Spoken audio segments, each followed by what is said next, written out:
ఈ అత్యాచారాలపైన జరిగేటువంటి మరి ఎవరైతే ఉన్నారో వాళ్ళని అత్యంత దారుణంగా మరి హింసించి మరి ఒక ఆడపిల్లని ముట్టుకోవాలంటే భయమేసే విధంగా మరి జీవోని తీసుకురావాలని నేను డిమాండ్ చేస్తూ ఉన్నాను.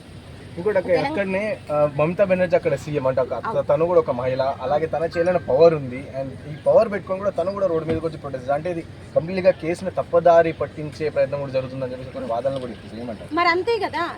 ఒక దిక్కు అమ్మాయి చనిపోయి గ్యాంగ్ రేప్ అయ్యి ఇబ్బంది పడుతూ ఉంటే ఆమె ఎవరైతే నేరస్తులు ఉన్నారో వాళ్ళని కాపాడడానికి ప్రయత్నం చేస్తుందే తప్ప మరి ఈ అమ్మాయి ఇలా చనిపోయింది, ఏం జరిగింది, మరి అంతా కూడా కూపి తీద్దాము, ఎవరైతే నేరస్తులు ఉన్నారో వాళ్ళని ఏ రకంగా అయితే మనం పట్టుకొని ఏ రకంగా అయితే శిక్షిస్తే ఇంకొకసారి ఏ అమ్మాయిల పైన కూడా అత్యాచారాలు జరగవు అనే విధానం ఆమె పట్టించుకోవట్లేదు.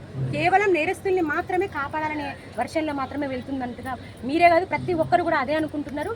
మరి ఇప్పుడు చనిపోయిన అమ్మాయితో మేమందరం కూడా శాంతి తెలియజేసుకుంటూ ఉన్నాము. తెలంగాణ రాష్ట్రంలో ఉన్నటువంటి మహిళలందరి తరఫున కూడా నేను శాంతియుతంగా అందరం కూడా క్యాండిల్ లైట్స్ ధర్నా కూడా చేయడం జరిగింది. ఇది చూసుకుని మళ్ళీ మన పక్క దేశం మన బంగ్లాదేశ్లో కూడా హిందువుల పైన దాడులు కావచ్చు, ఇస్కాన్ టెంపుల్ కూల్చడం కావచ్చు, అందుకే ఇస్కాన్ టెంపుల్ అక్కడ ఫుడ్ పెట్టిన పరిస్థితి కదా మీరు చాలా. సో అలాంటి ఆ దాడులను కూడా ఇలా చాలా దారుణంగా ఉంది. ఒకప్పుడు మనం చూసిన భయంశాల కూడా మన దగ్గర హిందువుల పైన ఎట్లా ఘటనలు జరిగినాయో, హిందువులందరినీ ఏ విధంగా అయితే ఇబ్బంది చేస్తున్నారో, హిందువులు అనగానే అరాచకంగా అన్యాయంగా చంపేయడము, కొట్టడము, బూతులు మాట్లాడటము, హిందువులంటే అసలు లెక్కలు చేయనటువంటి పరిస్థితుల్ని మనం చూస్తూ ఉన్నాము. అదేవిధంగా ఇప్పుడు బంగ్లాదేశ్లో ఉన్నటువంటి మైనారిటీ పేరుతో ఉన్నటువంటి మన హిందువులందరినీ కూడా హింసల పాలు చేస్తున్నటువంటి పరిస్థితి జరుగుతున్నది. ఈ దేశంలో మనమందరం చూస్తున్నాం, హిందువులంటే లెక్కలేని పరిస్థితులు కనబడుతున్నాయి. మన తెలంగాణ రాష్ట్రానికి విషయానికి వస్తే గత ప్రభుత్వం బీఆర్ఎస్ ప్రభుత్వం కావచ్చు, ఈ ప్రభుత్వం రేవంత్ రెడ్డి కాంగ్రెస్ ప్రభుత్వం కావచ్చు, హిందువుల విషయంకి వచ్చేసరికి మాత్రం ఏ విషయాల్ని పట్టించుకోరు, మహిళలపై జరిగేటువంటి అత్యాచారాలను పట్టించుకోరు. మరి హిందువుల కోసం వచ్చినటువంటి పండగలకు కావచ్చు, దేనికైనా సరే అసలు ప్రిఫరెన్స్ ఇవ్వనటువంటి పరిస్థితి.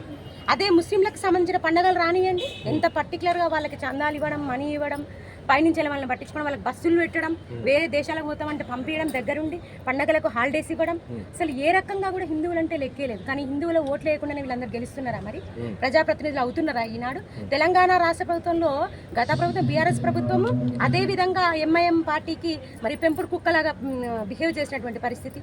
ఇప్పుడున్నటువంటి రేవంత్ రెడ్డి కూడా అంతే. ఇప్పుడు ఎంఐఎం పార్టీ చేసినటువంటి దారుణాలు అన్నీ కూడా గత ప్రభుత్వానికి తెలుసు, ఈ ప్రభుత్వానికి తెలుసు. కానీ ఏ విధంగా కూడా వాళ్ళ మీద చర్య తీసుకున్నటువంటి పరిస్థితి. హిందువులంటే లెక్క చేయనటువంటి పరిస్థితి. ఈ పరిస్థితులు మారాలి, హిందువులందరూ కూడా ఏకమవ్వాలి. తెలంగాణ రాష్ట్రంలో ఉన్నటువంటి హిందువులంతా ఏకదాటిగా ఏకమవ్వాలని నేను కోరుకుంటూ ఉన్నాను.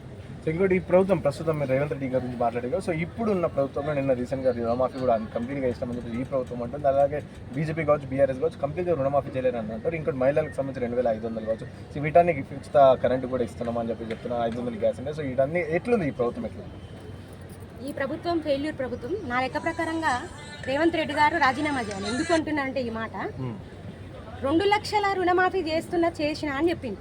ఎక్కడ జరిగిందంటే 2 లక్షల రుణమాఫీ? ఒక్కసారి మనం గనక కింద గ్రౌండ్లోకి వెళ్ళి కనుక చూసినట్లయితే 2 లక్షల రుణమాఫీ ఎక్కడ కూడా జరగలేదు. 30% కూడా రుణమాఫీ జరగలేదు. ఏంటంటే జస్ట్ బ్లేమ్ చేయడానికి, ఇగో నేను చేసిన అని చూపించడానికి మాత్రమే అక్కడ 2 లక్షల రుణమాఫీ అని చెప్తున్నాడు. ఇకపోతే పేదవాళ్ళందరికీ కూడా, పేద రైతులకు అందరికీ కూడా నేను ధరణిని తీసేస్తా, మరి ఆ ధరణి పేరిట జరిగినటువంటి మోసాలన్నింటినీ కూడా నేను తీసేసి మరి ప్రతి ఒక్కరికి కూడా ఎవరెవరి భూములను వాళ్ళకి ఇప్పిస్తానని చెప్పి ఏదో పైకి మాత్రమే మాటలు ప్రతి ఒక్కరు చేస్తున్నాడు. పాట జరిగిందేమో. కరెంటు ఉచితం, కరెంట్ ఇస్తానని చెప్పి కరెంట్ ఇస్తున్నాడా? ఎక్కడైనా పంటలు చక్కగా వండుతున్నాయా? జనాలు చచ్చిపోతున్నారు, రైతులు ఆత్మహత్యలు చేసుకుంటున్నారు. పండినటువంటి పంటను కొంటున్నాడా?